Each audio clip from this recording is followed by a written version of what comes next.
तो कभी trading charts को देखकर ऐसा लगा है कि ये हरी और लाल लकीरें आखिर कहना क्या चाहती हैं? अगर हाँ, तो बिल्कुल सही जगह पर हैं। देखिए, ये कैंडलस्टिक्स बाजार की अपनी एक जुबान है और आज हम मिलकर इसी जुबान को सीखेंगे, वो भी एकदम आसान शब्दों में। तो चलिए ट्रेडिंग की दुनिया को समझने का अपना पहला मजबूत कदम रखते हैं। हाँ, तो जब कोई पहली बार ट्रेडिंग चार्ट देखता है ना, तो ये हरी और लाल लाइनें अक्सर एक पहेली जैसी लगती हैं, है ना?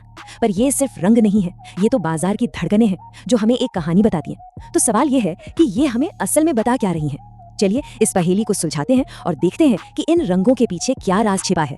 तो सबसे पहले ये समझते हैं कि आखिर ये है क्या चीज। देखिए, एक कैंडलस्टिक चार्ट किसी स्टॉक, मान लीजिए रिलायंस या क्रिप्टो जैसे कि बिटकॉइन की कीमत में एक खास टाइम में जो भी उतार चढ़ाव हुआ ना, उसको दिखाता है। हर एक कैंडल उस समय की एक तस्वीर है, चाहे वो 1 मिनट का एक्शन हो, 5 मिनट का या फिर पूरे एक दिन का लेखा जोखा। अब जो चीज इसे इतना पावरफुल बनाती है वो ये है कि हर एक कैंडल वो हमें 4 बहुत जरूरी बातें बताती है। ओपन यानी उस समय की शुरुआत में कीमत क्या थी, हाई मतलब उस दौरान कीमत सबसे ऊपर कहां तक गई, लो यानी सबसे नीचे कहां तक गिरी, और क्लोज यानी उस समय के अंत में कीमत कहां पर बंद हुई। ये 4 पॉइंट्स मिलकर हमें उस टाइम पीरियड में बाजार का पूरा हाल बता देते हैं। अब देखिए, कैंडल के ना 2 मेन हिस्से होते हैं, एक मोटी बॉडी और एक पतली विक या जिसे बत्ती भी कहते हैं। बॉडी हमें बताती है कि कीमत कहां से शुरू हुई और कहां बंद हुई, जबकि विक उस समय के सबसे ऊंचे और सबसे नीचे के लेवल को छूती है। एक लंबी विक का मतलब होता है प्राइस रिजेक्शन, मतलब कि बाजार ने उस कीमत को स्वीकार नहीं किया और उसे वापस धकेल दिया। ये एक बहुत जरूरी संकेत है, याद रखिएगा। और रंगों की कहानी, अरे ये तो सबसे सीधी और मजेदार है। हरी कैंडल, जिसे बुलिश कैंडल भी कहते हैं, इसका मतलब है कि कीमत ऊपर गई, मतलब क्लोज प्राइस ओपन प्राइस से ज्यादा था। ये दिखाता है कि खरीदार यानी बायर्स कंट्रोल में है। वहीं दूसरी तरफ लाल कैंडल या बेरिश कैंडल का मतलब है कीमत नीचे आई और बेचने वाले यानी सेलर्स वो हावी थे। तो ठीक है, अब हम कैंडल की ABC तो सीख गए, अब बारी है इनसे बनने वाले कुछ शब्द और वाक्य पढ़ने की। ट्रेडिंग में ये पैटर्न्स बाजार की भाषा के छोटे छोटे वाक्य जैसे हैं जो हमें इशारा करते हैं कि आगे क्या हो सकता है। चलिए 3 सबसे जरूरी पैटर्न्स को समझते हैं। तो चलिए देखते हैं अपना पहला और शायद सबसे कॉमन पैटर्न, हैमर। अरे वही हथौड़ा, जैसा कि नाम से ही पता चल रहा है, ये एक हथौड़े जैसा दिखता है और ये एक गिरते हुए बाजार में एक बहुत ही महत्वपूर्ण पॉजिटिव संकेत हो सकता है। तो इसकी पहचान क्या है? एक छोटी सी बॉडी होगी ऊपर की तरफ और एक लंबी निचली बत्ती। अब जब ये पैटर्न किसी गिरावट के दौरान मतलब डाउन ट्रेंड में बनता है ना, तो ये एक संभावित उलटफेर का संकेत हो सकता है, जिसका मतलब है कि अब कीमत ऊपर जा सकती है। ये हमें ये दिखाता है कि खरीदारों ने वापसी की है और कीमत को और नीचे गिरने से रोक दिया है। अब देखते हैं हैमर के ठीक उल्टे पैटर्न को।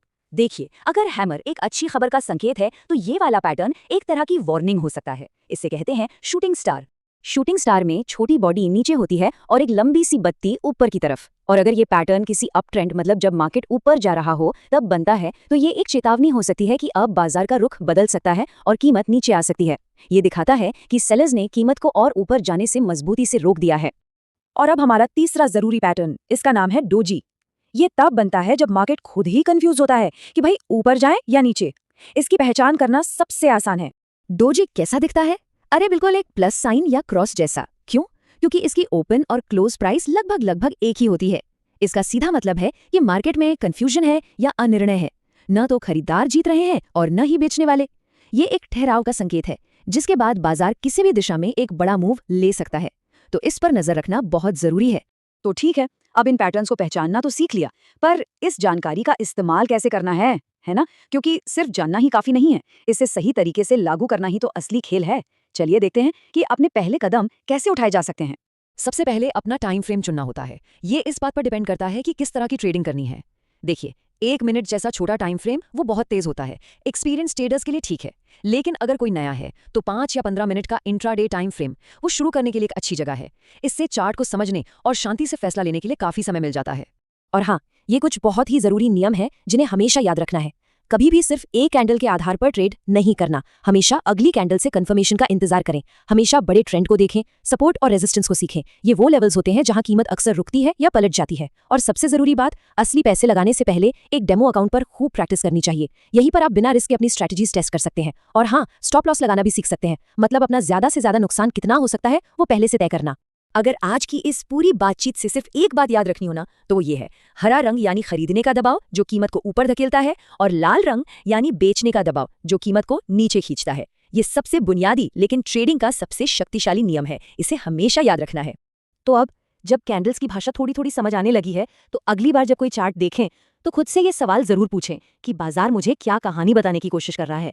जवाब आपको हैरान कर सकता है। ट्रेडिंग की इस यात्रा में सीखने के लिए बहुत कुछ है। सीखते रहें और हमेशा सुरक्षित ट्रेड करें।